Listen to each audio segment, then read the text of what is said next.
ये एक ऐसी दिल दहला देने वाली घटना है जिसने कई परिवार तबाह कर दिए। लेकिन ये बॉम्ब ब्लास्ट क्यों और किस मकसद से करवाया गया था? आखिर ऐसा क्या हुआ था जिसने इस तबाही की नींव रची थी? हमने आज तक आपकी कोई बात नहीं टाली। अब अगर हम हमारी पसंद से शादी करना चाहते तो आप लोगों को एतराज क्यों है? वैसे भी आप लोग तो हमारी शादी करवाने से रहे। हम लोग तुम्हारी शादी, हम लोग को आईना दिखाने से पहले ना बेटा, आओ आओ आओ ना, खुद आईना देखो और फिर बोलो किसके पल्ले बांधते ही कंचन काया हम लोग हैं? बेटा वो लड़का जरूर कौन वो रुपया है, वो तुमको फंसा रहा है। तुम उसके चंगुल में मत आओ, नहीं तो धोखा खाओगी, तुम धोखा खाओगी। माँ, अनिकेत को कोई फर्क नहीं पड़ता हम कैसे हैं, कैसे दिखते हैं। वो हमें सच्चे दिल से प्यार करते हैं। पर तुम तो बोल रहे हो कि उस अनिकेत के मम्मी पापा तुझे बहू बनाने के खिलाफ है। भाई शादी के बाद तुझे छोड़ के भाग गया तो भाग गया तो और का? उसके बाद पेट फुला के घूमती रहेगी, अपने नसीब को रोती रहेगी। कैसी बातें कर रहे हैं आप लोग? अनिकेत वैसे नहीं है जैसा आप सोच रहे हैं। का अनिकेत तो ऐसा नहीं है जैसा हम लोग सोच रहे हैं। तुम्हारा दिमाग खराब हो गया है। तुम नौकरी पेशा लड़की हो और लड़का का नजर तुम्हारी तनख्वाह पर है। अनिकेत हमसे ज्यादा कमाते हैं। उन्होंने तो हमसे ये भी कहा है कि शादी के बाद हम अपनी जॉब भी छोड़ सकते हैं। नौकरी छोड़ देगा? रुको, क्या बोली? नौकरी छोड़ दोगी? हाँ, तुम नौकरी छोड़ दोगी तो घर में रुपया पैसा कहाँ से आएगा? अरे एक बार भी हम लोग के बारे में नहीं सोच रही है कि हम लोग का क्या होगा और कह रही है कि नौकरी छोड़ देगी। बताइए।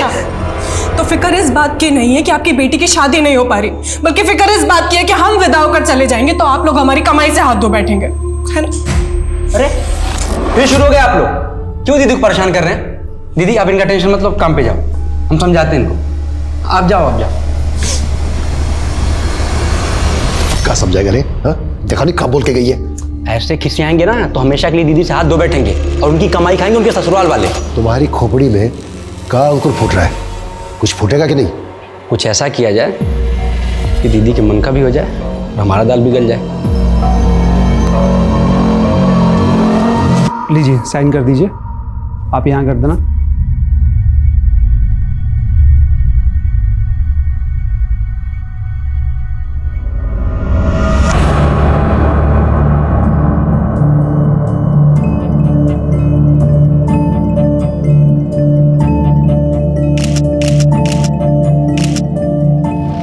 सारा सामान ले लिया? हाँ, और अगर कुछ रह भी जाएगा तो बाद में कभी ले जाएंगे। कुछ दिनों के लिए ना हम तुम्हें जरा भी दूर नहीं जाने देंगे।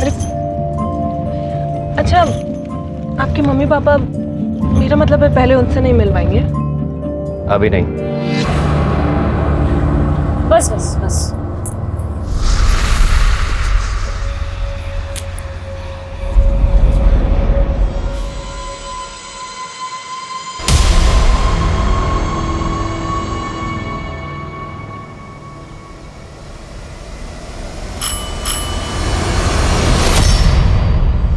जी जी क्या?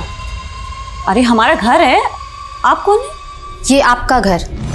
हाँ, अरे हमारे पति का घर है। अपने पति के घर आए। आप हटिए ना। आप क्या बोले जा रहे हैं आप? अरे आप पहले बैग निकलिए छोड़िए यहाँ हमारा। से। क्यों निकलेंगे? अरे हमारे पति का घर है। ऐसे कैसे घुस रही हैं आप किसी के भी घर में? एक मिनट, ये हमारे पति के साथ आपकी फोटो कैसे? सर, ये हमारी बेटी यशोधरा और दामाद अनिकेत की फोटो है। एक हफ्ता पहले उनकी शादी हुई थी और शादी के बाद से दोनों गायब हैं।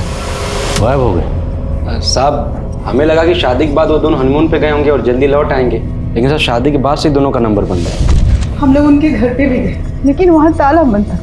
हमने लोगों से पूछताछ भी की लेकिन कुछ नहीं पता चला। तो आपने उनके घर वालों से पूछा? उसके घर में कोई तो और रहता होगा। उसके माता पिता हैं, लेकिन हमारी कभी बात नहीं हुई उनसे। दरअसल यशोधरा दीदी अनिकेत जी से प्यार करती थी और वो यहाँ अकेले ही रहते थे। उनका कहना था कि उनके माँ बाप इस रिश्ते के खिलाफ थे। अनिकेत जिस मकान में किराए पर रहता था वहाँ का एड्रेस दीजिए और आप बेफिक्र रहिए, हम पता लगाते हैं। ठीक है सर। अरे कल बहुत मजे किए भाई, हमने आना चाहिए था यार। अरे और मुकुल भाई,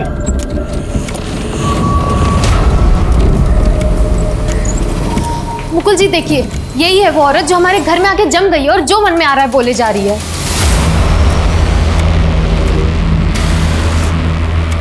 अब इसको बोलिए निकले हमारे घर से। सुनीता,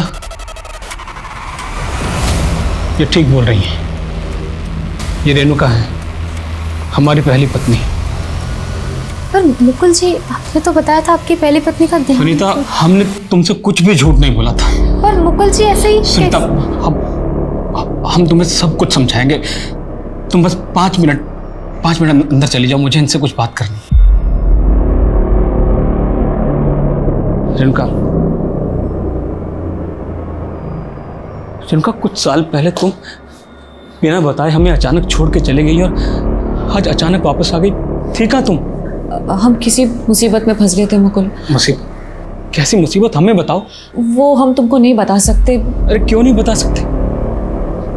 तुम जानती हो हम कितने परेशान थे। तुम्हारे जाने के बाद कितना ढूंढा तुम। हमें तो लगा तुमको लगा कि हम मर चुके हैं, इसलिए तुमने उससे शादी कर ली। अरे तो क्या करते? तुम बोलो, क्या करते हम? देखो मुकुल, हमको पता है कि तुम मजबूर थे, लेकिन समझने की कोशिश करो मुकुल, हम भी मजबूर थे ना।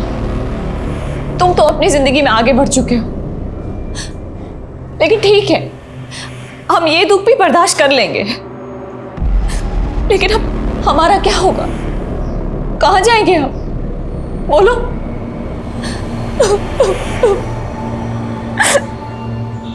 अब क्या तुम भी हमें अपने घर से बाहर निकाल दोगे? नहीं रेणुका, कैसी बातें कर रही हो रेणुका?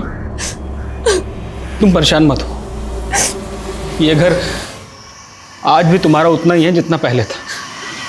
चलो अंदर, चलो।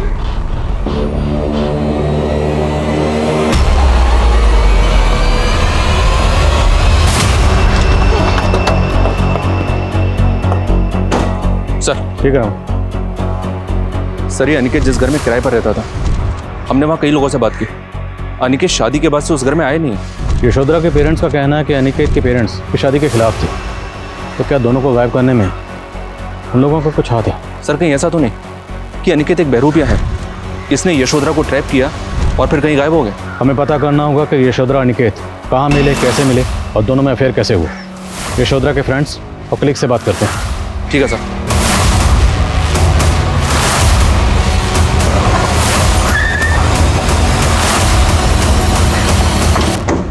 क्या सर, यशोधरा और अनिकेत इन दोनों ने शादी कर ली थी? यशोधरा ने अपनी शादी के बारे में आपको नहीं बताया? नहीं सर, वो तो बोल रही थी कि उसके पेरेंट्स शादी के खिलाफ थे। हमारे पेरेंट्स को इस बात से कोई प्रॉब्लम नहीं है कि हमारी और अनिकेत जी की जाति अलग अलग है, बल्कि उन्हें तो इस बात से प्रॉब्लम है कि हम शादी करके चले जाएंगे तो उनका खर्चा बंद हो जाएगा। सब उसके घर में उसके फादर और उसके भाई दोनों कुछ कमाते नहीं थे। वो बेचारी 18 साल की उम्र से काम कर रही थी, लेकिन उन लोग को उसकी कुछ पड़ी नहीं थी। उसके घर वाले तो कह रहे थे कि उन्होंने खुद अपनी मर्जी से उसकी शादी अनिकेत से करवाई थी। अच्छा, यशोधरा अनिकेत को कितने अरसे से जानती थी? आई थिंक कुछ 3-4 महीने पहले वो लोग सोशल मीडिया से कांटेक्ट में आए थे। सो हम अनिकेत को पर्सनली नहीं जानते हैं और ना हम ये जानते हैं कि वो कैसा लड़का था, पर यशोधरा वो उसको जेन्युइनली बहुत प्यार करती थी।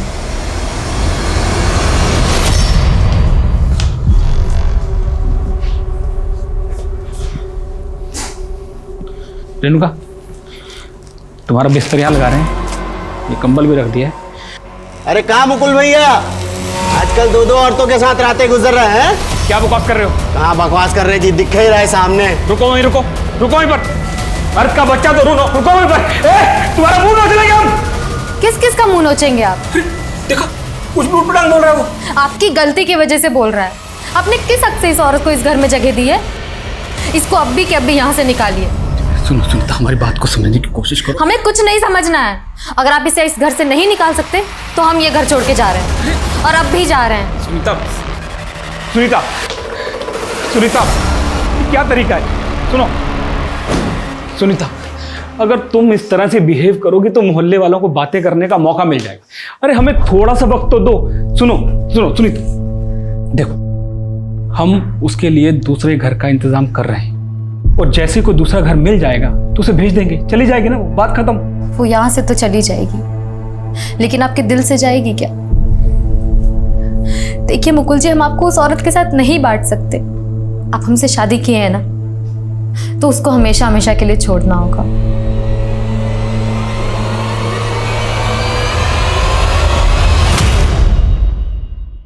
सर, मैंने यशोधरा और अनिकेत के सोशल मीडिया अकाउंट चेक किए।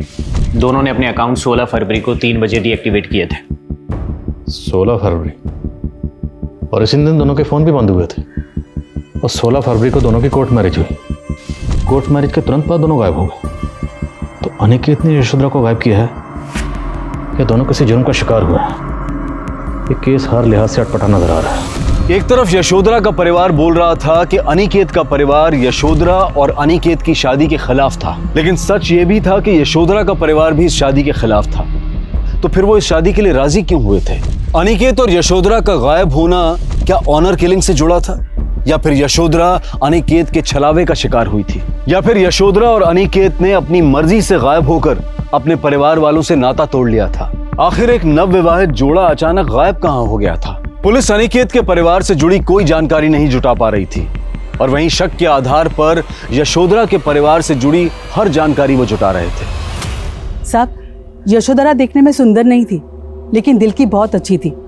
ऐसे तो उसकी शादी 6-7 साल पहले ही हो जानी चाहिए थी, लेकिन उसके घर वालों की नियति कहाँ थी उसका घर बसाने की। चलो माँ, हम आते हैं। हाँ ठीक है। मंजुला बहन, यशोधरा की उम्र हो गई, उसकी शादी नहीं करोगी? अरे बहन, हमारा बस चले तो हम कल ही उसका हाथ पीला कर दे। बाकी कोई पहले पसंद करे तो। हमारी नजर में एक बहुत अच्छा लड़का है, ठीक ठाक कमा भी लेता है और उसकी कोई मांग भी नहीं। चला है बात। वो कहा है ना बहन कि यशोधरा नहीं चाह रही है शादी करने। मंजुला ने हमको ऐसा कहा तो हम खुद ही यशोधरा से बात की। बेटा, तुम अपनी माँ के लाए रिश्तों को ठुकरा क्यों देते हो? देख बेटा, सपनों से घर नहीं बसते, समय रहते शादी कर ले, वरना आगे कोई लड़का नहीं मिलेगा। बेटा कैसी बातें कर रहे हो आप? पैसा तो कुछ भी नहीं है। किसने कहा आपसे? पता नहीं उसके बाद यशोधरा के घर पे क्या बवाल मच गया। उसका लफंगा भाई हमें धमकी देने आ गया। दीदी के मन में हमारे लिए जहर मत भरो, नहीं तो ठीक नहीं होगा। बेटी की कमाई के लालच में जब अपनी ही लड़की का घर बसने न दे तो सोचो साहब कितने लोग होंगे वो।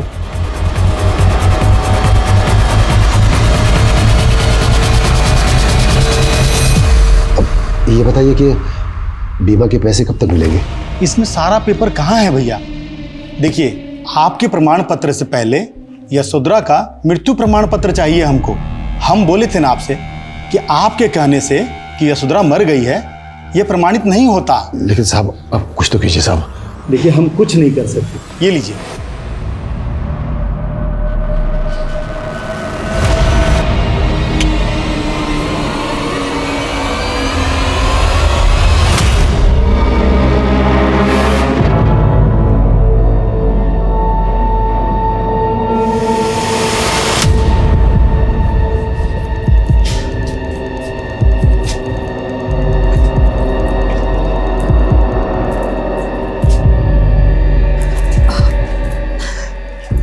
थोड़ा लेट हो गया।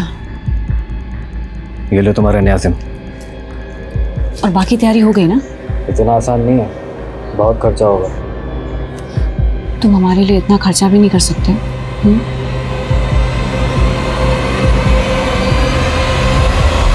हम मानते हैं, हम बदनसीब अपनी बेटी की कमाई खा रहे थे, लेकिन हमने भी तो उसके पालने पोसने में अपना खून पसीना एक कर दिया था। अब अगर वो अपना फर्ज निभा रही थी तो इसमें गलत क्या था साहब? फर्ज जब मजबूरी बन जाए तो निभाना भारी हो जाता। जैसे अपनी बेटी की शादी करना आप लोगों के लिए भारी पड़ने वाला था, क्योंकि अगर उसकी शादी हो जाती तो घर में कमाने वाला कोई न बचता। सर, ये आपको किसने बताया कि हमारे घर में कोई नहीं कमाता? वो छोड़, और ये बता, बिना कमाए अपनी गर्लफ्रेंड को सोने की चेन गिफ्ट करता है? और क्या बोल रहा था अपनी गर्लफ्रेंड को कि वो चेन यशोधरा की है? अभी तू ये बता कि यशोधरा को कहाँ गायब किया तूने? सर, हम लोग को नहीं पता कि यशोधरा कहाँ। हम लालची जरूर, लेकिन अपनी बेटी को मार नहीं सकते। बेटी को मार नहीं सकते तो उसकी LIC के पैसे हासिल करने की इतनी जल्दबाजी क्यों मचा रहे थे? हाथ में ढेला नहीं, यशोधरा मिल नहीं रही, ऐसे में हम क्या करते? कुछ तो जुगाड़ करने की सोचते ना। ऐसा जुगाड़ किया कि अपनी बेटी के साथ साथ अनिकेत को भी गायब कर दिया। आप गलत समझ रहे, हमने ऐसा कुछ नहीं किया है साहब। अच्छा, आप लोग तो अपनी बेटी की शादी करना नहीं चाहते थे, फिर अचानक ये हृदय परिवर्तन कैसे हो गया? सही है सर कि हम नहीं चाहते थे कि हमारी बेटी की शादी, लेकिन अचानक महेश का सुर बदल गया। खबरदार जो आज के बाद हमारी दीदी से ऐसी बात की। असली सुंदरता इंसान के मन में होती है, लेकिन भैंस के आगे कौन बीन बजाए। ये सब तुम हमको सुना रहा है? हाँ, आपको बोल रहे हैं, और कान खोल कर सुन लीजिए कि अगर दीदी अनिकेत जिससे प्यार करती है तो शादी उन्हीं से होगी। जब भाई बहन एक हो जाए तो हमारा बस कहाँ चलता। हमने उसकी शादी करा दी, लड़का यशोधरा को लेकर कहाँ गायब हो गया कुछ नहीं पता साहब। अब ये मगरमच्छ के आंसू बहाना बंद कर, नहीं तो सर आप चाहे मैं कितना ही मार लो, लेकिन हम सच बोल रहे हैं सर। यशोधरा दीदी और अनिकेत जी गायब कराने में हमारे को याद नहीं सर। सर हम तुमको खुश देखना चाहते सर, हमारा यकीन कीजिए सर, हमें माफ कर दीजिए। तू ऐसा नहीं मानेगा? हाँ, मारो इसको। सर ये यशोधरा के माँ बाप और भाई पक्का घड़ियाले आंसू बहा रहे हैं।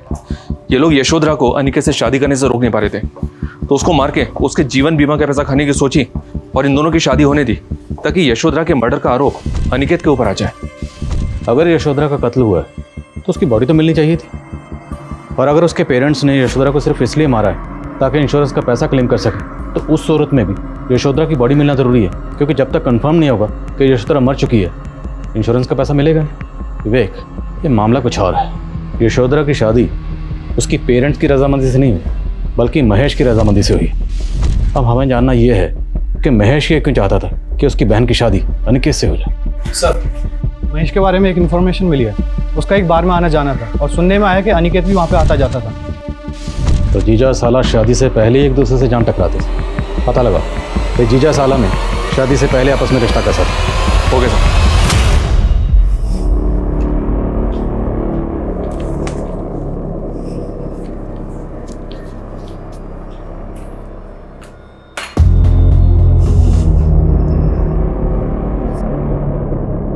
सुनीता, टॉवल देना।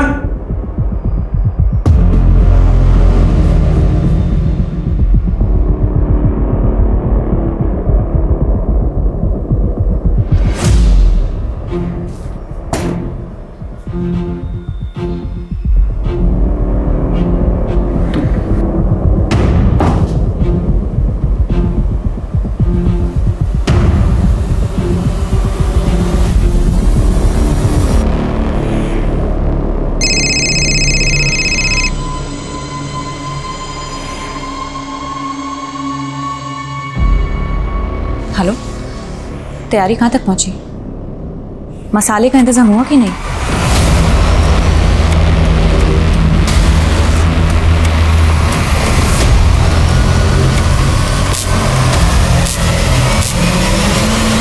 ये लड़का आपके बार में आता था, इसके बारे में जानते हैं कुछ? हाँ सर, महेश के साथ हमने कई बार देखा इसे यहाँ पे। ये दोनों साथ में ही आते थे? नहीं सर, दोनों यहाँ अलग आते थे। दोनों में 36 का आंकड़ा। साला तो तू बनेगा हमारा, समझा? बे साला तेरा फिर दोनों एक दोस्त हो गए। पता नहीं दोनों के बीच क्या समझौता हुआ। हमने बस इतना देखा कि इस लड़के ने महेश को पैसे दिए थे।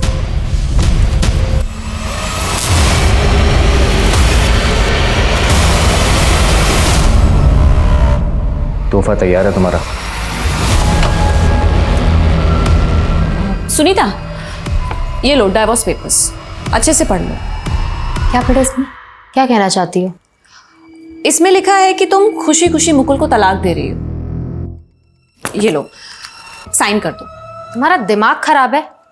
हम साइन करेंगे इस पे? तुम ना सपने में जी रही हो।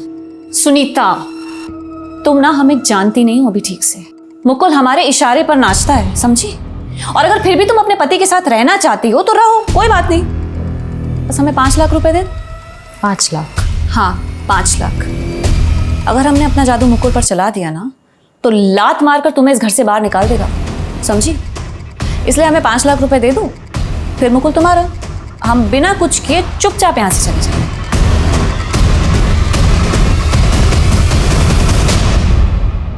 पहले मारपीट, फिर दोस्ती, और फिर रिश्तेदारी। क्या चक्कर चल रहा था तेरा अनिकेत के साथ? कैसा चक्कर साहब? बोलेगा? अब सही कह रहे हैं साहब, हमारा अनिकेत का रिश्ता झगड़े से शुरू हुआ था सर, क्योंकि हमारी दीदी का वो पीछा करता था सर। पहले तो हमने उसे कुछ नहीं कहा, लेकिन सर फिर उसने हद कर दी। हमारी दीदी जहाँ कहीं भी जाती थी आगे पीछे लगा रहता था, रोज उसका पीछा करता रहता था सर। कुछ और मंगाते हैं? वेटर, हमारी दीदी से आज की लड़ाएगा साले। कुछ ही दिनों में उसकी धमकी सच नजर आने लगी थी। दीदी बोल रही थी कि शादी करेगी तो अनिकेत से करेगी। अनिकेत ने तेरे मुंह में इतने पैसे ठूस दिए कि तू हो गया।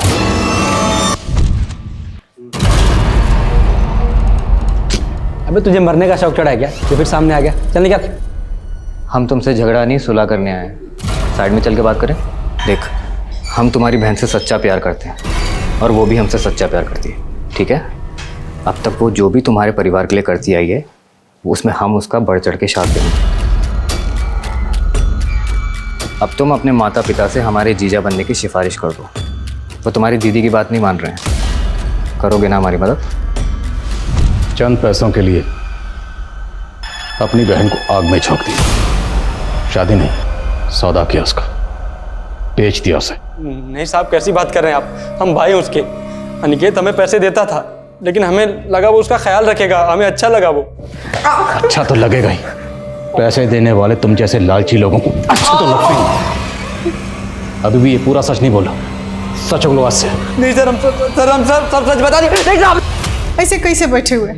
कुछ है तो महेश अपना औलाद है, जाइए ना, जाके देखिएगी पुलिस कब तक उसको छोड़ेगा। पिछली बार गए थे ना तुम्हारे कहने से बीमा के ऑफिस, पुलिस हम पे ही शक की, हमसे पूछताछ की। हमको तो लगता है इस कांड में महेश का कोई जोर हाथ है, तभी पुलिस पकड़ के रखी है उसको, समझी? महेश का बहुत थोड़ा है सर, लेकिन वो भी यही कह रहा है कि शादी के बाद यशोधरा अनिकेत के साथ चली गई थी और उसके बाद उसने और उसके माँ बाप ने इन दोनों को कभी नहीं देखा। तो फिर यशोधरा और अनिकेत कहाँ गायब है? क्या यशोधरा अनिकेत की किसी बैड इंटेंशन का शिकार हुई है, या यशोधरा और अनिकेत दोनों किसी जुर्म का शिकार हुए, या फिर बाप माँ और भाई के अलावा कोई चौथा ही है जो अभी तक हमारी रडार में नहीं आया?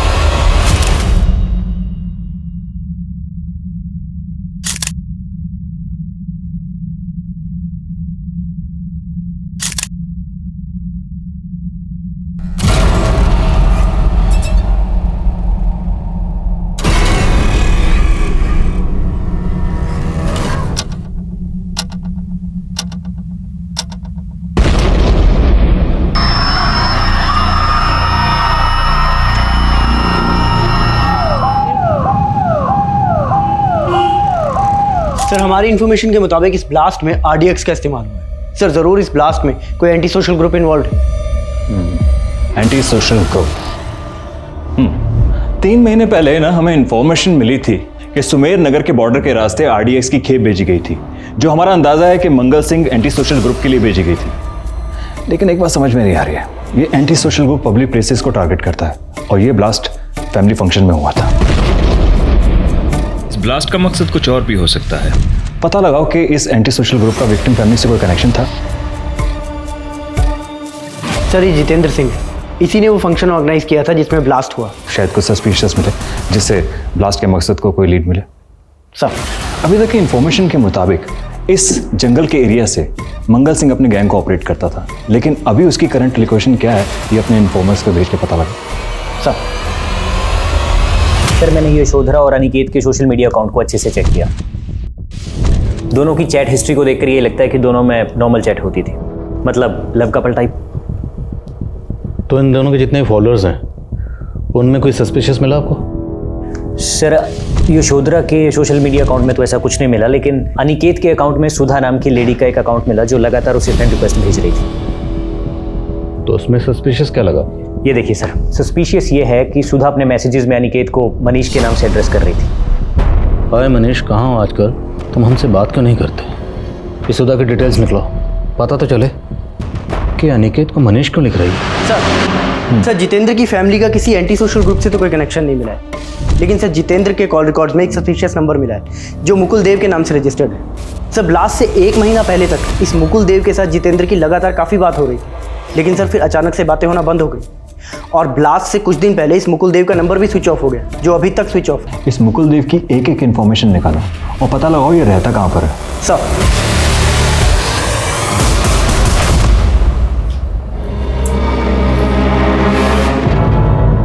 क्या हुआ? बड़े परेशान लग रहे हैं। नहीं कुछ नहीं, बस वो हमें पता है आप रेणुका को कॉल लगा रहे थे, पर अब वो कभी लौट के नहीं आई। क्या कहना चाहती हो तुम? साफ साफ बोलो।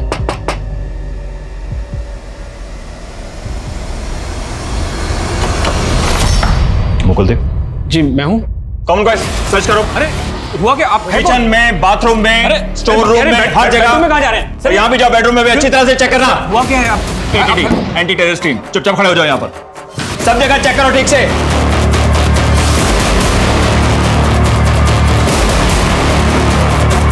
सर हम बता रहे हैं आपको कोई गलत फहमी हुई है बिना वजह यहाँ पर। सर पूरा घर अच्छे से चेक किया, कुछ नहीं है। सर कुछ होगा तभी मिलेगा ना, ऐसा कुछ है ही नहीं सर। तू जितेंद्र को जानता ना, जिसके घर अभी कुछ ही दिन पहले ब्लास्ट हुआ था?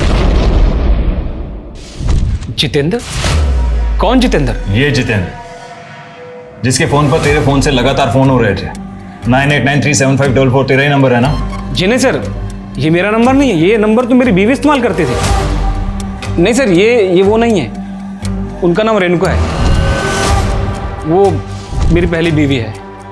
कुछ साल पहले अचानक मुझे छोड़कर चली गई थी, अभी पिछले महीने ही वापस आई है यहाँ रहने के लिए। रेणुका, कुछ साल पहले तुम बिना बताए हमें अचानक छोड़ के चली गई और आज अचानक वापस आ गई। थी कहाँ तुम? हम किसी मुसीबत में फंस गए थे मुकुल। सर रेणुका इतने सालों तक कहाँ रही? उसने हमें कभी कुछ बताया ही नहीं, बस ये बोलती रही कि वो कुछ वक्त तक यहाँ रहेगी फिर चली जाएगी। रेणुका अब कहाँ है? पता नहीं सर, वो तो कल रात से घर भी नहीं लौटी है। सर हमें तो डर लग रहा है। सर वो बहुत गिरी हुई औरत है सर, उसने हमको धमकी दी थी कि अगर हम उसको 5 लाख रुपए ना दें तो वो मुकुल जी को हमसे छीन लेगी। सुनीता क्या बकवास कर रही हो तुम? हमने आपको नहीं बताया क्योंकि आप थे उसके पीछे। सर हमने अपने गहने बेच के मुकुल जी के लिए हमने उसको 5 लाख रुपए दिए। अब चली जाओ, दोबारा कभी लौट के मत आना। बिल्कुल नहीं आएंगे, बस तुम हमारे मुकुल का ख्याल रखना। सर हमें तो शुरू से ही उस औरत के इरादे ठीक नहीं लग रहे थे, पर यही उसे नहीं समझ पाए।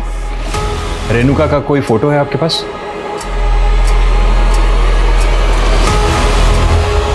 सर इस मुकुल के घर पे तो हमें कुछ सस्पिशियस नहीं मिला। आपको क्या लगता है ये दोनों पति पत्नी सच बोल रहे होंगे? इन दोनों मियाँ बीवी पर नजर रखो और रेणुका को तलाश करो।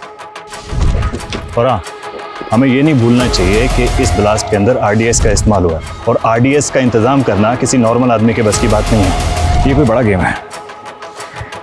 और एक काम करो, ये सुनीता, मुकुल और रेणुका, इन तीनों को कोई एंटी सोशल ग्रुप से कोई कनेक्शन तो नहीं है, चेक करो। ओके?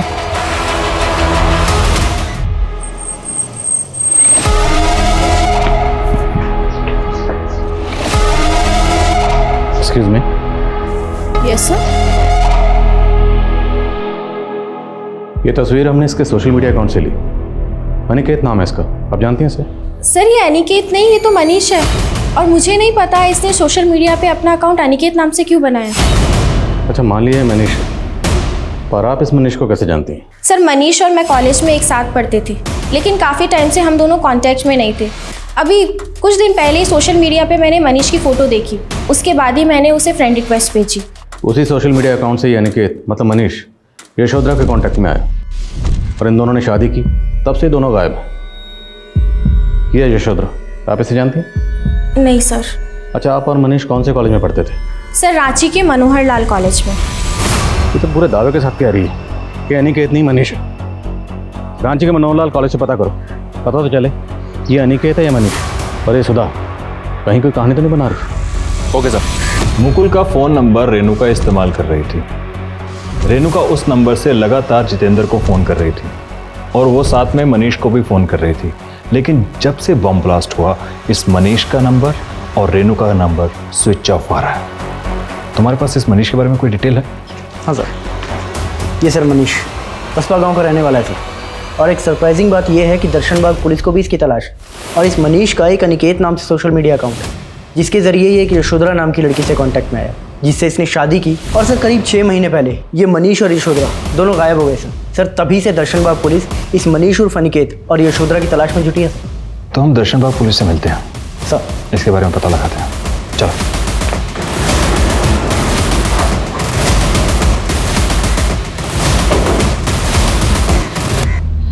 इस रेणुका और मुकुल के साथ हमारी तहकीकात के मुताबिक मनीष और अनिकेत का कोई कनेक्शन नहीं मिला। इनफैक्ट हमारे पास उसका दूसरा नंबर भी है जो उसी की आईडी से लिया गया। एक ही शक्ल का आदमी और 2 अलग अलग नाम से आईडी है। इंटरेस्टिंग। इस अनिकेत की बैकग्राउंड में हमें एक भी इंफॉर्मेशन नहीं मिली, लेकिन जब हम सुधा नाम की औरत से मिले तब हमें पता चला कि अनिकेत का नाम मनीष है, और ये भी कि सुधा और मनीष दोनों रांची के मनोहर लाल कॉलेज में पढ़ते थे। वहाँ से हमें उसके गांव का पता चला, बसपा। मनीष के फादर एक्सपायर हो गए हैं, इसका एक बड़ा भाई है, लेकिन वो कहाँ रहता है इसके बारे में किसी को कुछ नहीं पता, और अभी तक हमें यशोधरा के बारे में भी कोई इन्फॉर्मेशन नहीं मिली। और रेणुका भी गायब है। हमें लगता है रेणुका और मनीष का इस ब्लास्ट से कनेक्शन हो सकता है। एक बार सुधा से फिर से मिलो, अगर वो ये जानती है कि अनिकेत नहीं बल्कि मनीष है तो हो सकता है वो रेणुका के बारे में भी जानती है। ओके सर, ये रेणुका है। ये मनीष और मेरे साथ मनोहर लाल कॉलेज में एक साथ पढ़ती थी। इस रेणुका के बारे में आप और क्या जानती हैं? आपको कुछ पता है कि इस वक्त ये कहाँ हो सकती है? सर, मैं रेणुका से काफ़ी टाइम से कांटेक्ट में नहीं हूँ, लेकिन आपको इतना बता सकती हूँ कि कॉलेज टाइम में मनीष और रेणुका का अफेयर था। क्या आपके फ्रेंड सर्कल में कोई ऐसा है जिसको इस बात का अंदाजा हो कि इस वक्त ये रेणुका और मनीष कहाँ हो सकते हैं? सर, कह नहीं सकती, लेकिन मैं अपने कॉलेज टाइम के फ्रेंड्स लोगों से बात करके देखती हूँ। ठीक है। रेणुका का हस्बैंड मुकुल बोल रहा था कि रेणुका उसे कई साल पहले छोड़कर चली गई थी, और उसके बाद वो लगातार जितेंद्र के टच में थी, लेकिन अचानक उसने जितेंद्र को कॉल करना बंद कर दिया और वो फिर मनीष के टच में आ गई। और उसके बाद से यशोधरा भी गायब हो गई और जितेंद्र के फैमिली फंक्शन में ब्लास्ट हुआ। तो क्या इस ब्लास्ट का कोई कनेक्शन यशोधरा के गायब होने से भी जुड़ा है? हमें रीचेक करना होगा कि जितेंद्र का यशोधरा या उसकी फैमिली से क्या कनेक्शन हो सकता है। हाँ, दिन भर बैठ के खाते रहे, कुछ कमाना मत कभी। बेटे के मोह ममता के चक्कर में इतनी सुशील बेटी से हाथ धो बैठे। ना तो ये पछतावा तब क्यों होता जो यहाँ पे थी? तेरे जैसे सांप को दूध पिलाते रहे, तू ही डसा अपनी बहन को। अरे डसे आप हैं, वो हमारा मुंह मत खुलवाइए। अरे बस की बाप से जबान लड़ाता है। जबान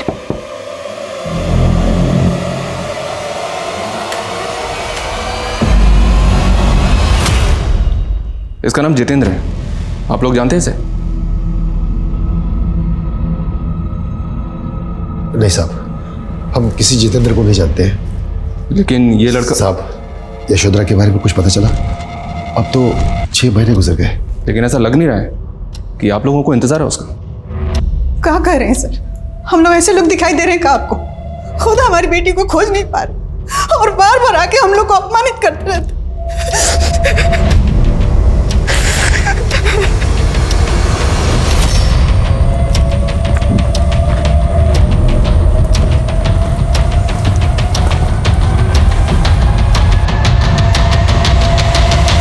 हमारे इन्फॉर्मर्स ने इस मंगल सिंह के एंटी सोशल ग्रुप की इन्फॉर्मेशन निकालने की कोशिश की, लेकिन सर फिलहाल ये कहना मुश्किल है कि उनका रेणुका, मुकुल, मनीष या फिर इस अनिकेत से कोई डायरेक्ट कॉन्टैक्ट है। और इस ग्रुप का भी जितेंद्र सिंह के फैमिली फंक्शन में बम ब्लास्ट करने का कोई खास मोटिव नजर नहीं आ रहा है। और रेणुका और मनीष भी गायब है। कोई लीड मिली तुम्हें? सर एक इन्फॉर्मेशन है, मुकुल जब घर से बाहर गया था तो उनके एक पड़ोसी महेंद्र ने रेणुका को रांची की बस में बैठते हुए देखा था। हमारे इन्फॉर्मर्स रांची में उसके ठिकाने का पता लगाने की कोशिश कर रहे हैं, लेकिन सर वहाँ से भी कोई लीड हाथ नहीं लगा। हेलो, हमें रेणुका के बारे में एक इन्फॉर्मेशन मिली है। सुधा और मनीष के कॉमन फ्रेंड से पता चला है कि रेणुका के किसी दोस्त का घर है रांची में, जहाँ वो अक्सर जाया करती थी। किस दोस्त के घर में? ये तो भी पता नहीं चला है, लेकिन इतना ज़रूर पता चला है कि ये घर अशोक नगर में है। हो सकता है रेणुका अभी भी वहीं हो। अशोक नगर?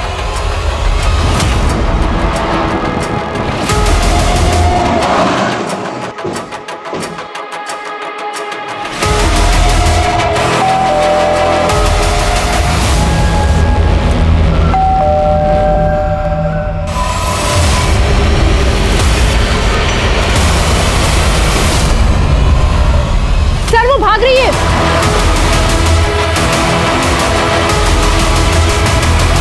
चल क्या कर रहे हैं आप लोग? सर हमने कहा ना, हमें किसी भी ब्लास्ट के बारे में कुछ नहीं पता। देखो, हमें अच्छी तरह से मालूम है कि तुम जितेंद्र से लगातार टच में थी। सर हमने कुछ नहीं किया। ये ऐसे नहीं बोलेगी, लेके जाओ इसे और पूछताछ करो ठीक से। अरे नहीं प्लीज हमें छोड़ दीजिए, प्लीज हम सच बताते हैं, हम सब सच बताते हैं। असल में गलती हमारी स्वर्गीय माता जी की है, जो हमारी शादी उस बेवकूफ मुकुल से करवा दी। एक तो इतनी छोटी सी वो जॉब करता था सर, और आगे बढ़ने का भी उसे कोई शौक नहीं था, लेकिन हमें था, हम आगे बढ़ना चाहते थे। फिर एक दिन एक पार्टी में हमारी मुलाकात जितेंद्र से हुई। वो हम पर लट्टू हो गया, लाखों रुपए उड़ाने लगा। साला कहता था कि अपनी बीवी को छोड़ देगा, तलाक देके हमसे शादी करेगा, और उसने हमें अपने फार्म हाउस में रख लिया। सर लेकिन वो हमारा सिर्फ इस्तेमाल कर रहा था और कुछ भी नहीं। तुम्हारे लिए हम अपने पति को छोड़ दिए, ऊपर से अब तुम हमसे कह रहे हो कि हमसे शादी नहीं करोगे और हमें घर से भी बाहर निकाल रहे हो। अरे तुम में है क्या जो तुमसे शादी करे? और इतने दिन रही हो ना तुम फ्री में फार्म हाउस में, सामान पैसा सब कुछ तो दिया मैंने। जाओ जाके ढूंढ लो किसी और को। एक मिनट, तुम समझते क्या हो हमको? अरे चिपको मत हमसे ज्यादा, क्या समझे?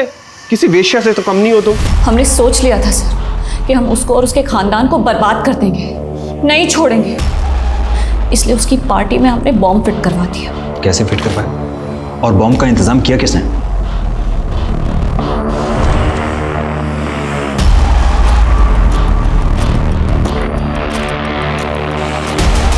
तोहफा तैयार है तुम्हारा? तैयार है तो पहुंचा दो उसके घर। और हाँ, ध्यान रहे पार्टी में किसी को शक ना हो।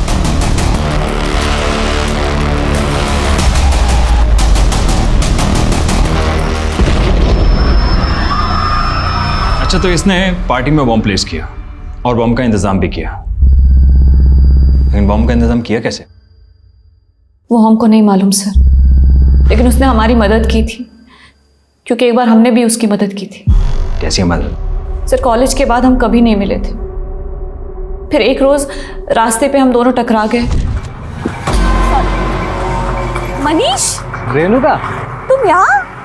बातों बातों में पता लगा कि मनीष सालों से शांताराम को ढूंढ रहा था। सर हमने शांताराम को शहर में देखा था और हम बहुत टाइम से उसको जानते थे, इसलिए हमने मनीष को बता दिया कि वो कहाँ रहता था। मनीष के कांटेक्ट में तो तुम अभी भी होगी ना?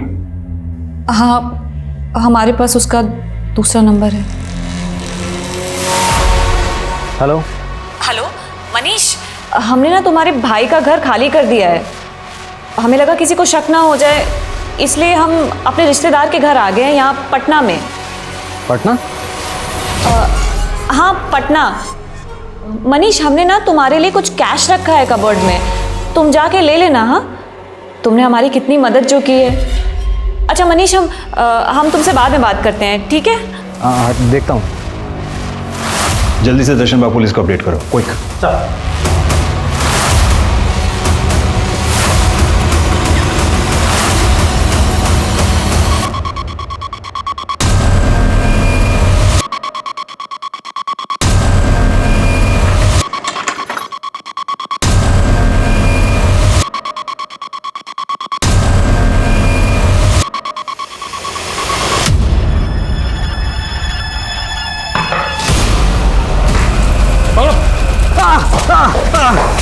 चंदन,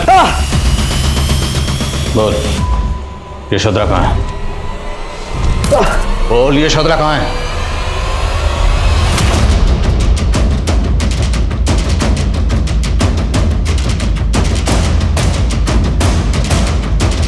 अबे पुलिस आई रे!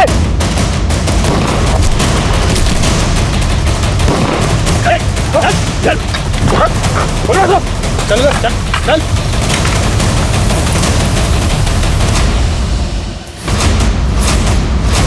फिर उसको अपने प्यार के जाल में फंसाया और शादी करने के लिए उसके भाई को पैसों का झांसा दिया, और फिर यशोधरा के साथ शादी करके उसे हम वहीं ले गए जहाँ हमने और हमारे भाई ने बचपन गुजारा अपना।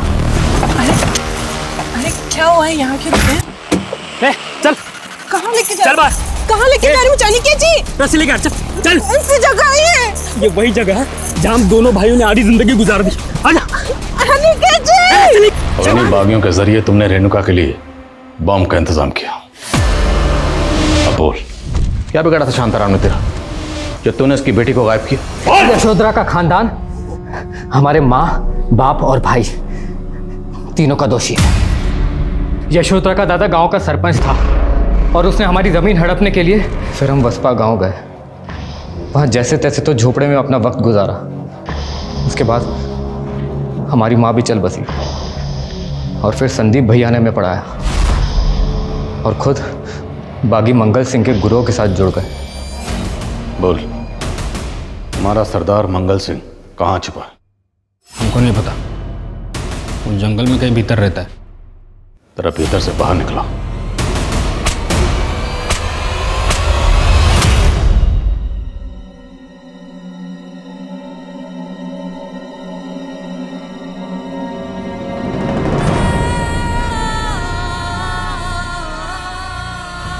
किसी को अपनी जिंदगी बनाने से पहले यह जरूर पता कर लें कि उस शख्स की असल जिंदगी क्या है। मनीष उर्फ अनिकेत को अपना जीवन साथी बनाने से पहले यशोधरा ने भी उसके बारे में ठीक से जानने की कोशिश नहीं की और उसकी चिकनी चुपड़ी बातों के पीछे एक ऐसी सनक का फितूर था जिसने रेणुका के साथ मिलकर कई और जिंदगियां भी तबाह कर दी। ऐसे लोगों से हमेशा सतर्क रहने की कोशिश करें कि जिनकी मुस्कान भी दोहरी होती है और जिनके चरित्र भी दोहरे होते हैं। देखते हैं हमारे आज के एपिसोड की दूसरी कहानी। मनुष्य एक सामाजिक प्राणी है और उसकी जिम्मेदारी है समाज को बेहतर बनाने की, लेकिन आज के मनुष्य ने अपने स्वार्थ और लालच को समाज की दुर्गति है। आजकल के बच्चों को ना इंग्लिश स्कूल में पढ़ाने का एक ही नुकसान है, हिंदी में बहुत ही कच्चे होते हैं। और बेटा तुम तो पत्रकार की बेटी हो, फिर भी तुम्हारी हिंदी इतनी खराब। माँ, मैं ना आपके और पापा की तरह कोई जर्नलिस्ट नहीं हूँ, और वैसे भी मुझे ना इंग्लिश रिपोर्टर बनना है। अच्छा, देखना क्या टॉप की रिपोर्टर बनूंगी मैं। प्राइम टाइम पे मेरा शो आएगा। हाँ हाँ, बन जाना टॉप की रिपोर्टर, लेकिन तेरी हिंदी भी मैं सुधार के रहूंगी। सुधार लेना। पहले आप ये बताइए कि हमारे पूज्य पिताश्री कब आ रहे हैं? बस बस आ रहे हैं वो। ठीक।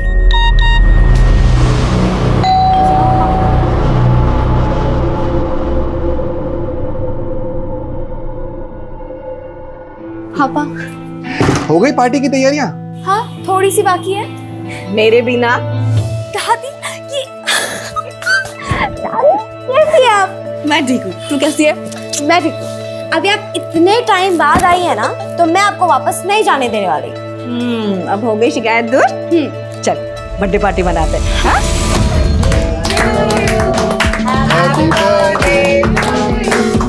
Happy birthday dear Kajan. Happy birthday.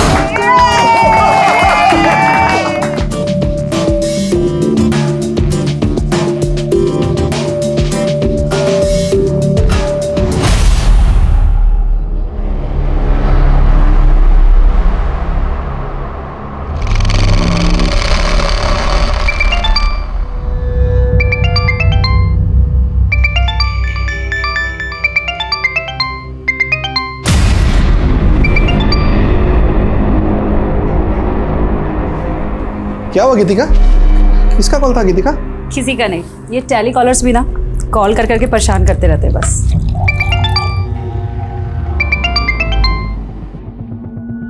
मैं माँ को कोल्ड ड्रिंक दे के आती हूँ।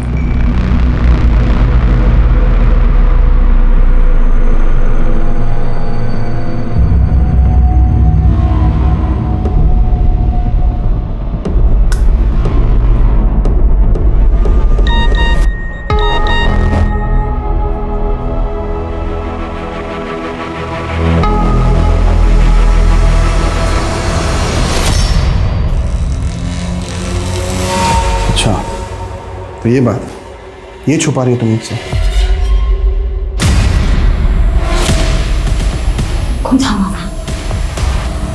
कौन है वहां?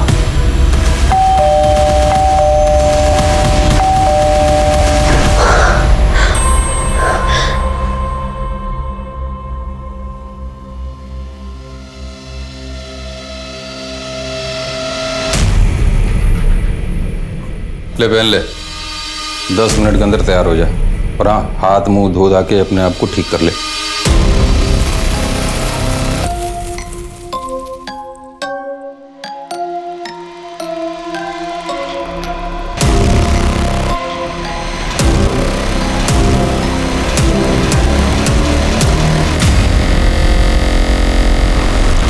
खूबसूरत जिंदगी के सपने हम सब देखते हैं, लेकिन जब ये सपने टूटते हैं तो हर दर्द की एक अलग कहानी होती है। पर काजल की कहानी क्या थी? उसका हंसता खेलता बचपन और उसका खुशहाल परिवार किस गुनाह के साए में बिखर गया था? उसके माता पिता और दादी अब कहां थे? और वो खुद किस अंधेरे में जी रही थी जिसने उसकी मुस्कान छीन ली थी? वो कहां थी, किन लोगों के साथ थी? आखिर क्यों उसकी जिंदगी, उसकी मासूमियत एक पिंजरे में कैद सी नजर आ रही थी?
क्या जरूरत थी ये सब करने की? कितना खून निकल रहा है। माँ चल उधर चल, कुछ नहीं हुआ माँ, तू चुप रह। ऐसा ही कटे, कुछ नहीं हुआ। ये छोटा सा कट है, हाँ ज्यादा लग जाती तो।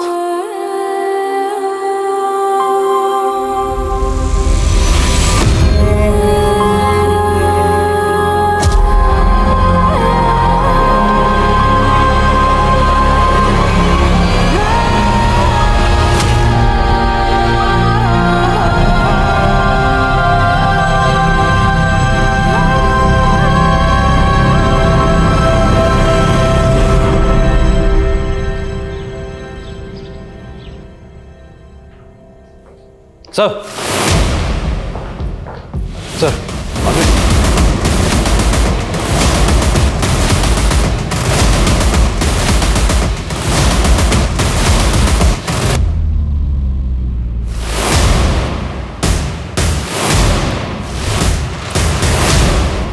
सर कल एक फ़ोन आया था जिसके बारे में, वारदात के बारे में इन्फॉर्म थी सर।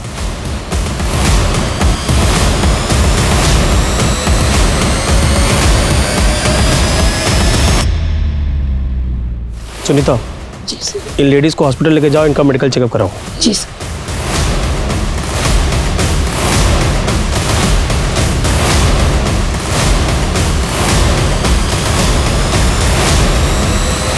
कैसे हुआ ये सब? कौन थे वो लोग?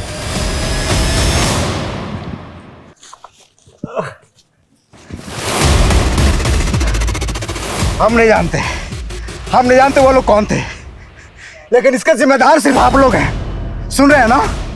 आपके इलाके में इतना बड़ा वारदात होता है, मेरा पूरा परिवार बर्बाद हो गया। आप लोग जिम्मेदार इसका। देखिए, उस परिवार का गुस्सा जायज है, और ये लॉ एंड ऑर्डर की जिम्मेदारी किसकी है? आपकी है ना? और कर क्या रहे हैं आप लोग? आपकी वजह से जनता में मेरी छवि खराब हो रही है। सर, हम क्रिमिनल्स को पकड़ने की पूरी कोशिश कर रहे हैं, और हम ये case senior officer Abhimanyu Jindal को हैंडओवर कर रहे हैं सर।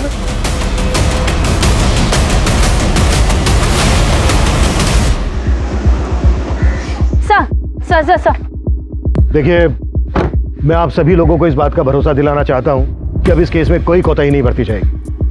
हम उन सभी क्रिमिनल्स का पता लगाने की कोशिश कर रहे हैं जिन्होंने इस वारदात को अंजाम दिया।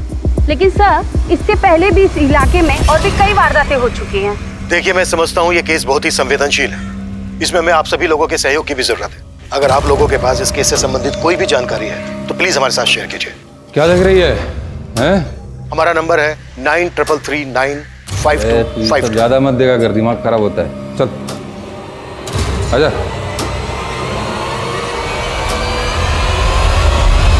सर, जिस तरह की ये वारदात है, पिछले कुछ दिनों में ऐसी कई वारदातें हुई हैं। ऑन रिकॉर्ड इस एरिया में 5 अलग अलग जगहों पर 5 अलग अलग फैमिलीज के साथ रेप और लूटपाट की घटना हुई है। हो सकता है घटनाएं ज़्यादा भी हुई, लेकिन रिपोर्ट सिर्फ 5 हुई हैं। ये भी तो हो सकता है कि ये गिरोह दूसरी जगहों पर भी फैला हो, लेकिन प्रेजेंट में हम इस केस को फॉलो करेंगे। जी सर। सर, ये फैमिली शादी के फंक्शन से घर लौट रही थी जब ये हादसा हुआ। लोकल पुलिस को क्रिमिनल्स का एक टिफिन हाथ लगा जिसमें चिकन था। सर, एक टिफिन बॉक्स मिला है सर, जो इन फैमिली का नहीं है, बल्कि उन क्रिमिनल्स की है जो आनंद पानन में ये बक्सा छोड़ के गए हैं साहब। इसमें चिकन है साहब। लोगों ने वहाँ पर खाना खाया, लेकिन चिकन को छुआ तक नहीं। ये चिकन ना खाने के पीछे कोई तो कारण होगा। अच्छा, इस टिफिन पे एक नाम खुदा है, नाथू सिंह। जी सर, ये नाम वाला एंगल और क्रिमिनल्स के चिकन ना खाने वाले एंगल को पुरानी इन्वेस्टिगेटिव टीम ने काफ़ी इन्वेस्टिगेट किया, लेकिन कोई इन्फॉर्मेशन हाथ नहीं लगी उनके। उनकी इन्वेस्टिगेशन जहाँ खत्म हुई है, हम वहाँ से शुरू करेंगे। एक काम करते हैं, सबसे पहले क्राइम सीन विजिट करते हैं। सर,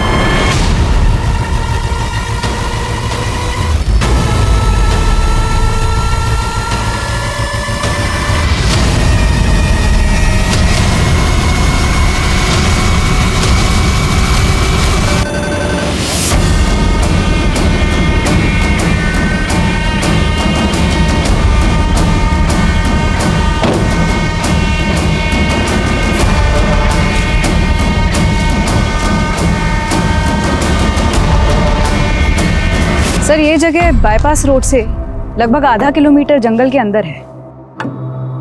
ये जो 5वीं वारदात हुई वो इसी लोकेशन पर है। इस 5वीं वारदात से पहले जो 4 वारदातें हुई थी वो यहाँ से करीब 8 से 10 किलोमीटर की दूरी पर हुई थी, और ये 5 वारदातें इसी बाईपास रोड के आसपास हुई हैं। इस रेडियस में कोई रिहाइश भी नहीं है।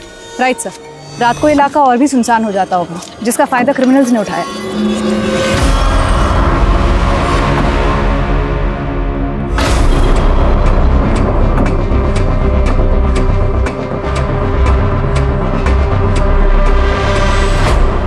अगर आसपास कोई रिहाइश नहीं है तो फिर यहाँ पे पूजा करने कौन आता होगा? शाश्वता, आसपास के इलाकों में पता करो कि यहाँ पर लोकल लोगों का आना जाना है क्या।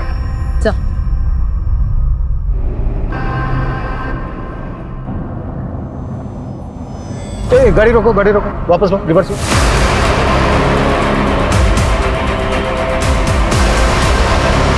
रोको रोको रोको रोको।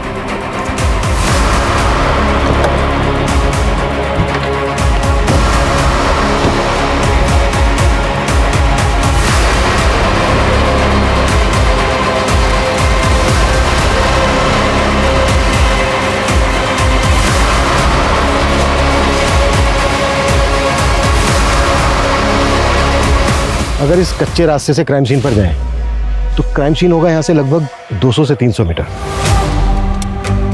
और अगर प्रॉपर रोड से जाएं तो क्राइम सीन का डिस्टेंस होगा लगभग 1 किलोमीटर। ये बैरिकेडिंग ऐसी जगह पर है कि यहाँ से क्राइम सीन का शॉर्टकट है। शाश्वता, पता करो कि ये बैरिकेडिंग वारदात होने के पहले से यहाँ पर लगाई जाती थी या वारदात होने के बाद से लगाई जाने लगी, और ये भी पता करो कि यहाँ पर किन पुलिस वालों की ड्यूटी होती है।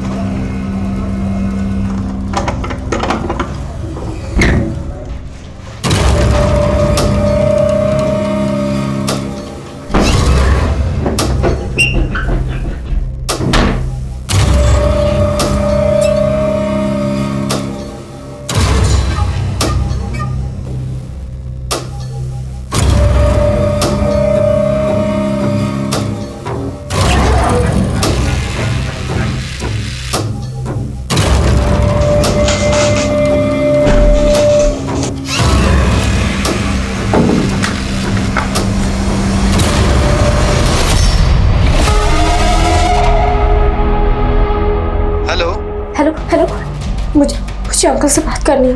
अंकल? कौन अंकल? देखिए, आप प्लीज अंकल को फोन दीजिए मुझे। Hello hello hello.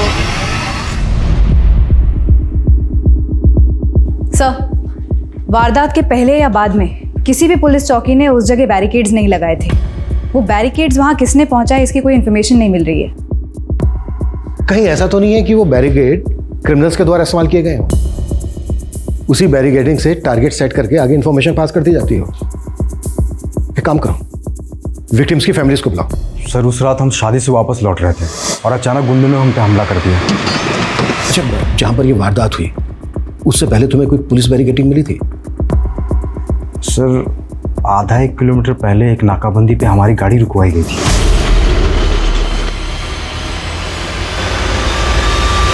अच्छा, वो जो पुलिस वाला था उसकी शर्ट पे कोई नेम प्लेट लगी थी? सर इतना ध्यान तो नहीं है मुझे सर। चेहरा याद है उस पुलिस वाले का? सर काफ़ी अंधेरा था और मुझे कुछ याद भी नहीं है सर।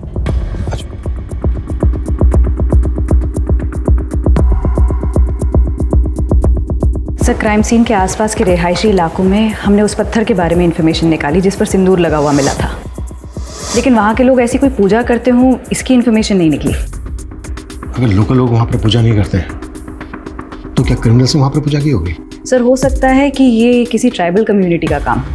ऐसे समुदाय होते हैं जो धार्मिक भी होते हैं और ऐसी वारदातें भी करते हैं। आखिरी वारदात जिस दिन हुई उस दिन मंगलवार था और क्राइम सीन से हमें चिकन से भरा हुआ टिफिन मिला।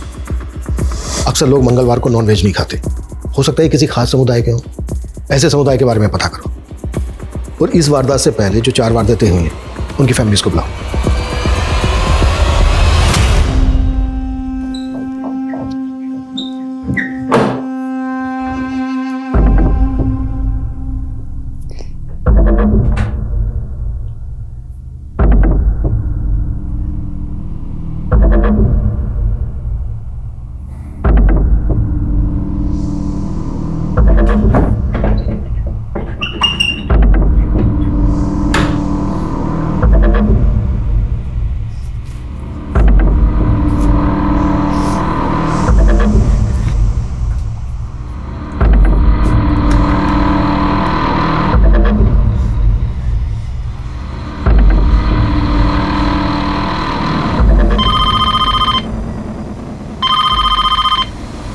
हेलो, मुझे अंकल से बात करनी है। आप मेरी अंकल से बात करवाइए। कौन से अंकल से आपको बात करनी है? ये पुलिस स्टेशन है। वो जो टीवी पर आए थे ना, मुझे उस अंकल से बात करनी है, तो आप इस अंकल से बात करवाइए। कौन से अंकल आए थे टीवी पे? आप बताइए बेटा, क्या बात है, मुझे बताइए। क्या हुआ? सर एक बच्ची का कॉल है, वो कह रही है मुझे उस अंकल से बात करनी है जो टीवी पर आए थे। हेलो हेलो बेटा, मैं वही अंकल हूँ जो न्यूज़ में आए थे टीवी पर। बोलो क्या बात करनी है? अंकल मैं ना यहाँ पर फंस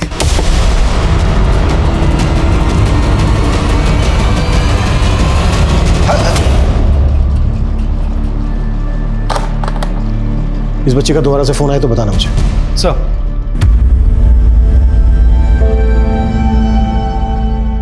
डॉक्टर रंजन, मैं समझ सकता हूँ ये आपके लिए बहुत मुश्किल होगा, पर क्रिमिनल तक पहुंचने के लिए ये हमारे लिए बहुत जरूरी है।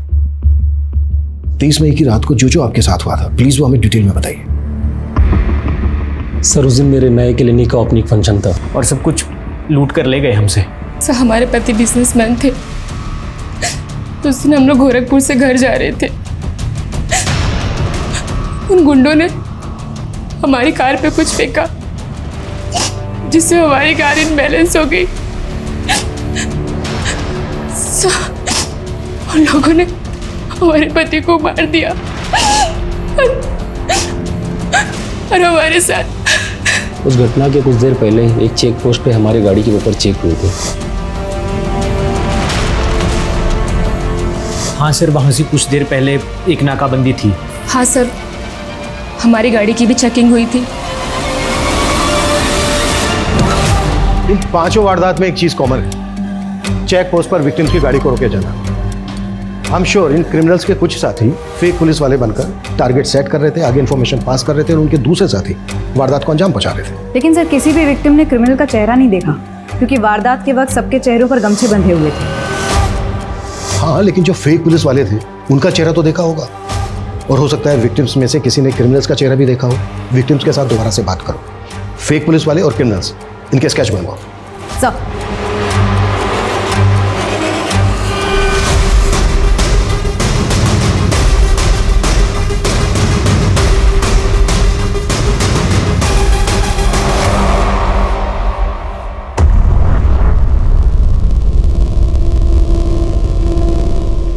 सर उस बच्चे का दोबारा कॉल आया है,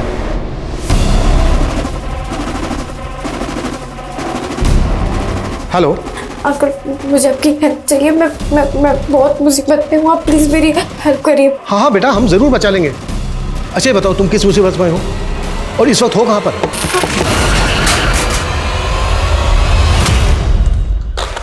जिस नंबर से कॉल आया पता करो किसका कॉल है, किसके नाम पर रजिस्टर्ड है। इस नंबर को ट्रेस करने की कोशिश करो। सर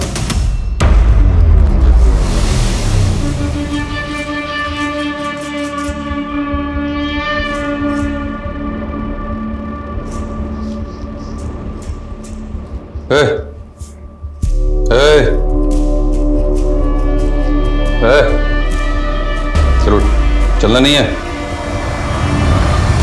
सर, कुछ विक्टिम्स की मदद से हमने क्रिमिनल्स के स्केचेस बनवाने की कोशिश की।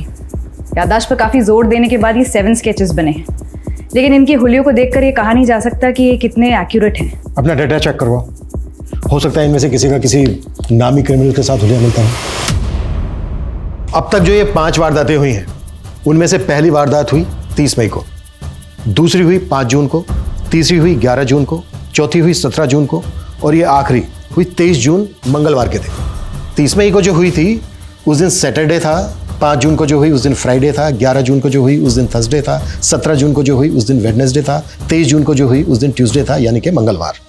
गौर करने वाली बात यह है कि एक वारदात से दूसरी वारदात के बीच 6 दिन का गैप है, 6 डेज। लेकिन जो ये आखिरी वारदात हुई थी 23 जून को मंगलवार के दिन, तब से लेके अब तक 10 दिन हो गए, कोई वारदात नहीं हुई है। 10 डेज। सर, हो सकता है इस केस में हमारे इन्वॉल्वमेंट के बाद वो लोग शांत बैठ गए। लेकिन हम शांत नहीं बैठने वाले हैं जब तक कि हमें कोई लीड ना मिल जाए। ये जो आखिरी वारदात हुई थी 23 जून मंगलवार के दिन, इसके क्राइम सीन से हमें मिला था चिकन से भरा हुआ टिफिन, बैरिकेड और पत्थर पर पूजा करने के निशान। तो इस वारदात से पहले की जो ये 4 वारदात हुई हैं, हो सकता है इनके क्राइम सीन पर भी ऐसा कुछ मिले जो अब तक इन्वेस्टिगेटिव टीम को नजर नहीं आया है। हमें ये चारों क्राइम सीन रिविजिट करने हैं। क्लियर? सर,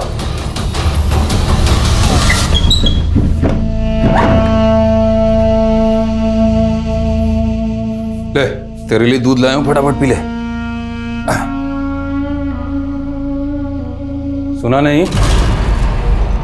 दूध लाया हूं, फटाफट पी ले। नहीं मानेगी।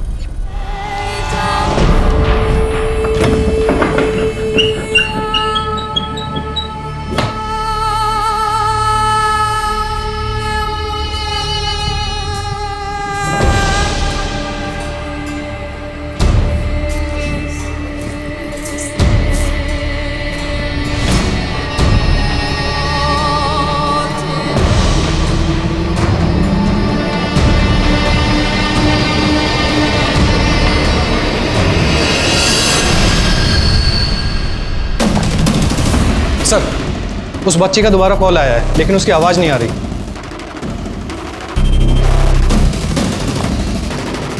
हेलो हेलो हेलो अंकल, मैं काजल, मुझे आपकी हेल्प चाहिए। बेटा, मुझे आपकी आवाज़ नहीं आ रही है। Hello uncle, hello. अगर आपको मेरी आवाज़ आ रही है तो मैं ये फ़ोन काट के अपने मोबाइल फ़ोन से आपको वीडियो कॉल करता हूँ। अंकल अंकल, मैं काजल। हेलो बेटा, हेलो।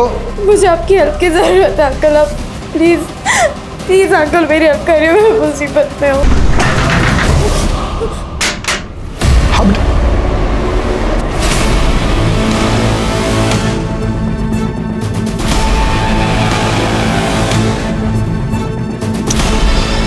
स्विच ऑफ हो गया। बच्ची काफ़ी घबराई हुई लग रही है। ऐसा लग रहा है जैसे किसी मुसीबत में हो, उसको कहीं बंद करके रखा गया हो।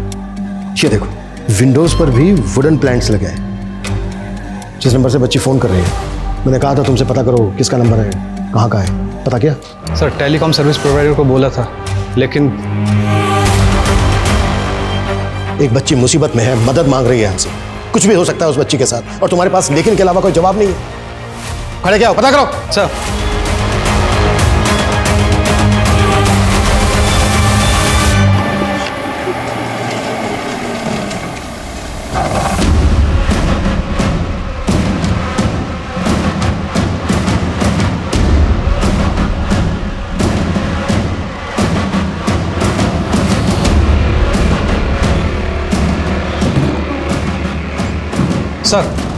जिस नंबर से वो बच्ची कॉल कर रही थी वह किसी जयदेव वर्मा के नाम से नील कटरा के एड्रेस पर रजिस्टर्ड है और वो नंबर काफ़ी टाइम से भी बंद आ रहा है। और सर ये जयदेव की फ़ोटो। अच्छा, जिस वक्त बच्ची ने कॉल किया था उस वक्त वो नंबर कहाँ पर एक्टिव था? सर गौतम नगर।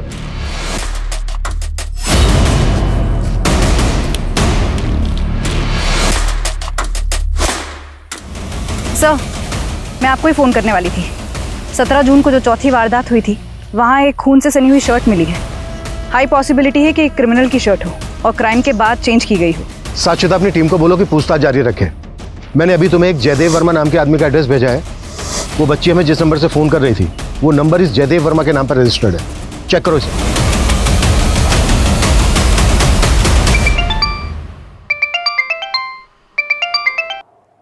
हाँ शाश्वता। सर जिस जयदेव वर्मा का आपने एड्रेस भेजा था वहाँ कोई जयदेव रहता ही नहीं है। आई थिंक वो नंबर फेक आईडी पर लिया गया है। उस नंबर के कॉल रिकॉर्ड्स में हमें 2 नंबर और भी मिले। वो दोनों भी फेक आईडी पर लिए गए। वो बच्ची जरूर गलत लोगों के चंगुल में फंसी है। उस बच्ची ने जिस नंबर से हमें फ़ोन किया था वो नंबर उस वक्त गौतम नगर में एक्टिव था। गौतम नगर बहुत बड़ी कॉलोनी है। एक काम करो, एक टीम बनाओ, उस टीम को बच्ची का फ़ोटो दो। स्क्रीनशॉट लिया था मैंने। हो सकता है उस एरिया में बच्ची का फ़ोटो देख के उसे कोई आइडेंटिफाई कर ले।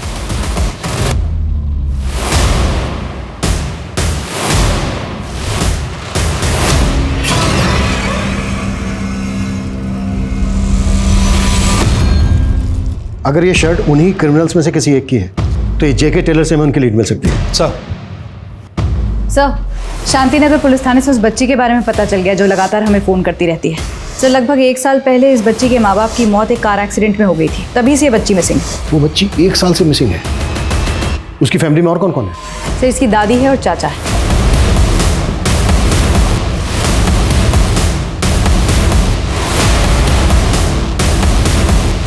मेरी काजल जिंदा कहाँ है वो? आप उसे अपने साथ लेके क्यों नहीं आए?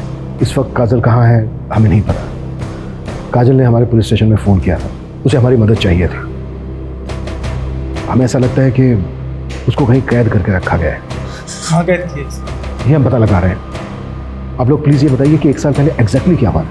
काजल उस दिन मेरे बेटे और बहू के साथ ही थी। वो लोग मुझे मिलने यहाँ मेरे घर आने वाले थे। दादी हम बस निकलने ही वाले हैं, लेकिन पहले आप मुझे ये बताइए कि आपने मेरे लिए स्पेशल डिश बनाई है ना? तू बस आ जा, तेरी पसंद की सारी चीज़ें बनाई है। अरे मम्मी आपके लिए कुछ लाना है क्या? नहीं बेटा, तुम लोग जल्दी से आ जाओ बस। मैं शाम तक इंतजार करती रही, फिर खबर मिली कि उनका एक्सीडेंट हो गया है।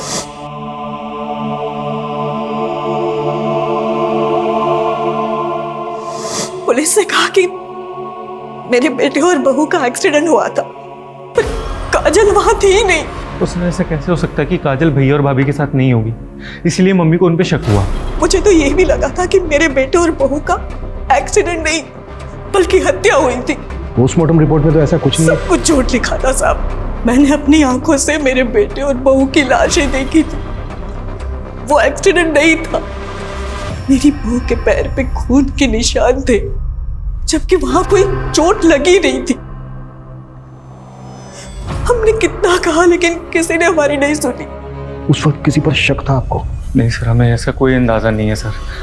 लेकिन हाँ, हमें ये ज़रूर लगा था कि भैया और भाभी जर्नलिस्ट थे और शायद इसी वजह से उन्हें टारगेट किया जा रहा था सर। काजल ने जिस नंबर से हमें फ़ोन किया था वो नंबर उस वक्त गौतम नगर में एक्टिव था। गौतम नगर में आपकी जान पहचान का कोई रहता है, कोई ऐसा जिस पर शक हो आपको, जो काजल के साथ ऐसा कर सकता हो या आपके बेटे बहू के साथ ऐसा कर सकता हो? नहीं सर, कोई भी नहीं है सर जिस पे हमें शक हो। लेकिन सर हम बस ये चाह रहे हैं आप काजल को प्लीज़ जल्दी ढूंढ दीजिए सर, हमें उसकी बहुत चिंता हो रही है। किसी ने काजल से उसके माता पिता को छीन लिया था? क्या काजल के माता पिता वाकई 1 साल पहले एक्सीडेंट का शिकार हुए थे, या फिर काजल की दादी का शक सही था? क्या काजल अपने माता पिता के किसी जानने वाले के गुनाह का शिकार हो रही थी, या फिर उसके अपराधी कोई गैर थे? काजल की दादी के मन में अब एक उम्मीद की किरण जागी थी, पर पुलिस की चुनौती ये थी कि क्या वो काजल को ढूंढ पाएगी। वहीं सीरियल हाईवे रॉबरीज में पुलिस एक जेके टेलर नाम की शॉप की तलाश कर रही थी, पर क्या यह तलाश उन्हें सही दिशा दे पाएगी? हाँ मैडम, ये मेरा ही टैग है। ये शर्ट मैंने बनाई है। किसने बनवाई थी तुमसे? और मैडम रोजाना इतने सारे ग्राहक आते हैं यहाँ पे, अब ये बताना थोड़ा मुश्किल हो जाएगा। इनमें से किसी को जानते हो? मैडम ये तो एकदम सुनील साहब जैसे दिख रहे हैं। वो भी आपकी तरह पुलिस में है। और उनकी पुलिस की वर्दी मैं ही सिल के देता हूँ। कहाँ रहता है ये सुनील? आइए मैडम, ये उनका घर।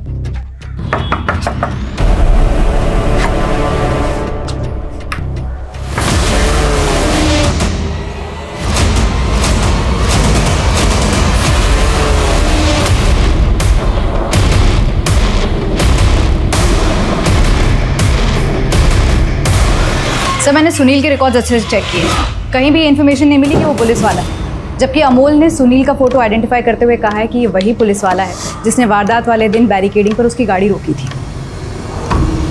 मतलब अब ये साफ है कि सुनील उन क्रिमिनल्स में से एक है जो फेक पुलिस वाले बनकर टारगेट सेट करते थे और उनके बाकी के साथी वारदात को अंजाम देते थे। सर टेलर ने जो सुनील का नंबर दिया था वो किसी फेक आईडी पर रजिस्टर्ड है, और सर सुनील का वो नंबर उन 2 नंबरों में से एक है जिससे काजल हमें कॉल करती थी।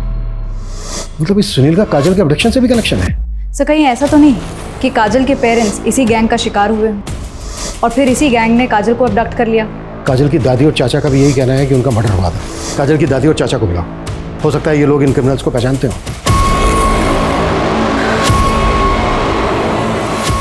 इनमें से तो हम किसी को नहीं जानते, पर ये आदमी का चेहरा कुछ दिखा दिखा लग रहा है। कहाँ देखा था आपने इसको?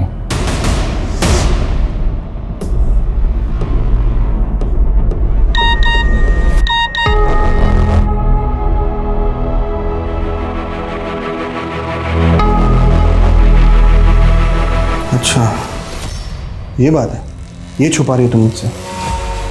तुम्हें धमकी भरे मैसेजेस आ रहे हो, तुमने मुझे बताया था क्यों? हमारे प्रोफेशन में तो ये आम बात है ना, ऐसे कॉल और धमकी आना। लेकिन तुम्हें मुझे तो बताना चाहिए ना एटलीस्ट। रघु मुझे धमकी भरे मैसेज कर रहा है। खुद कौन है वहाँ?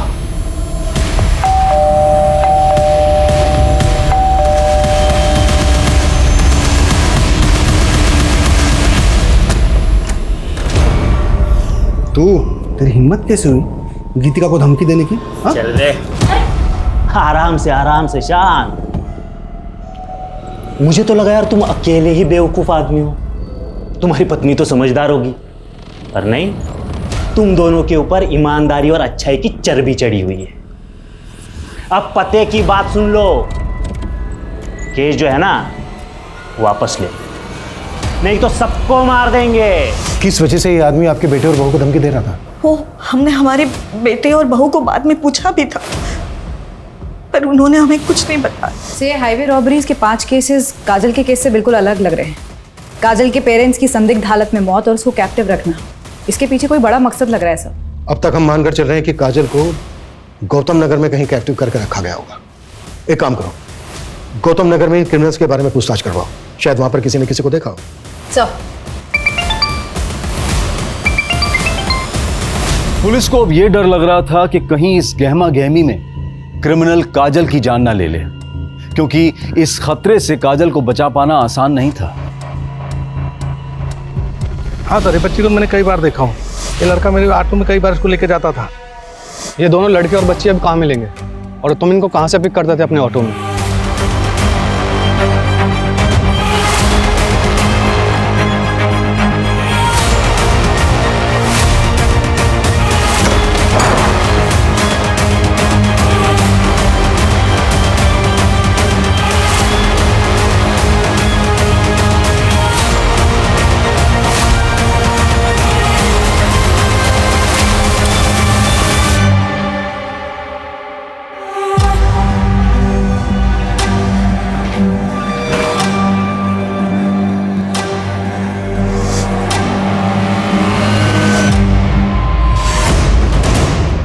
जब काजल के साथ मेरी वीडियो कॉल पे बात हुई थी तो काजल यहीं पे थी, मतलब उसको यहीं कैप्टिव करके रखा गया था। पता करो ये जगह किसकी।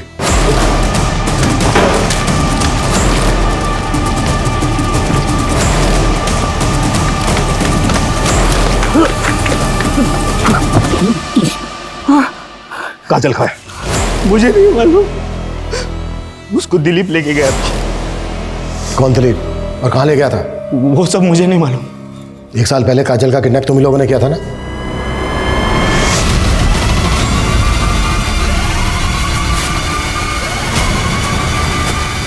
आनंद, क्या है? बाहर दिखा रहे, लेकिन क्या हुआ? आनंद, अरे क्या? क्या कर रहे हो? अरे मेरी बात तो सुनो। आवाज बंद एकदम। छोड़ मुझे। चुप एकदम चुप। पिछले 1 साल से साहब उससे मजे कर रहे हैं।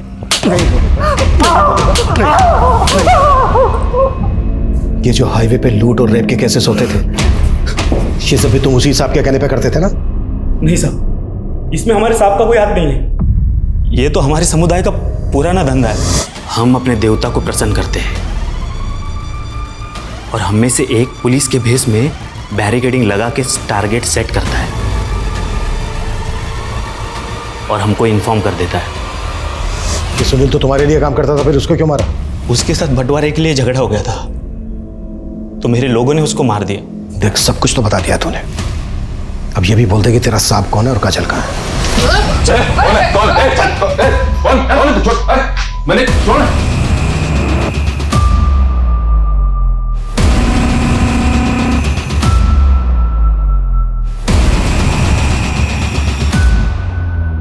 देखो बेटा, डरो मत, तुम्हें डरने की कोई जरूरत नहीं है। अब तुम हमारे पास हो, कुछ नहीं होने देंगे हम तुम्हें।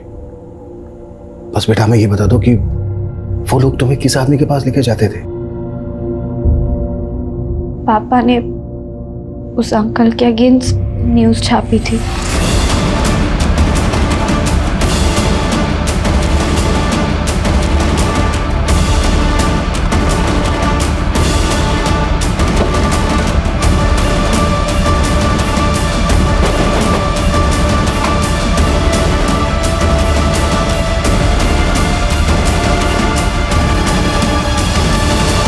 तुम्हें पता भी है किस पे हाथ डालो तुम?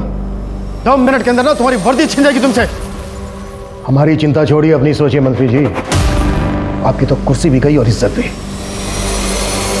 ये फाइल देख रहे हैं आप? इसमें आपके सभी कुकर्मों का हिसाब किताब है।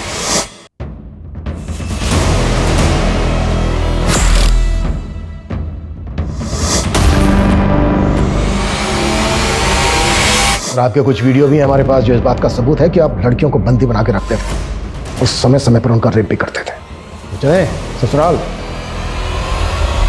काजल के माता पिता द्वारा जुटाए गए सबूतों और काजल के बयान के आधार पर पुलिस ने पशुपति के खिलाफ चार्जशीट फाइल की। वहीं रघु और दिलीप के बाद पुलिस ने निम्बट समुदाय के बाकी क्रिमिनल्स को गिरफ्तार कर लिया जो कि एक लंबे समय से हाईवे रॉबरीज में इन्वॉल्व थे।